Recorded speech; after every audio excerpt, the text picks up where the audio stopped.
Alright, pag-usapan natin itong Y series mo, Vivo Y27 series ito, no? Anong meron ito? Anong kakaiba dito? Ang Vivo Y27 po namin ay, ito po yung upgraded version ng Vivo Y27 na nirelease noong October 2023. So ngayon ang pangalan niya na ay naging na siyang Vivo Y27S.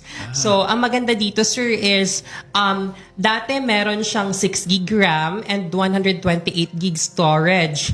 Pero ngayon, in-upgrade na namin siya to 8 gig RAM and 256 storage. Kaya naman kayang-kayang mag-store ng mga selfies and files and videos sa mga mahihilig dyan mag-selfie. Ito yung para sa inyo.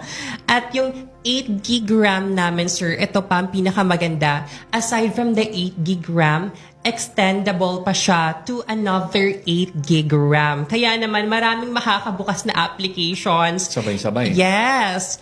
At hindi maglalag ang iyong phone kahit na ginagamit mo siya. So, ayan, hindi lang siya for camera. Pwede mo na din siyang gamitin for gaming.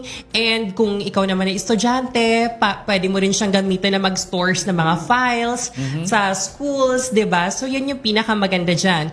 At ito pa, sir, aside pa dyan sa RAM storage namin, ang pinaka-the best sa Vivo Y27S namin ay meron siyang 44 watts fast charging technology. So yung maganda dyan, sir, 1 oras lang. Mapupuno mo na kaagad ang iyong phone. So hindi mo na kailangan mag-antay, 'di ba? Kasi 'di ba, ngayong panahon na 'to, ang pangit na antay tayo ng antay na mapuno yung phone natin pag may pupuntahan tayo. Pero yung bago naming Y27S, kahit 1 oras pa lang, puno na siya. So, go ka na kaagad.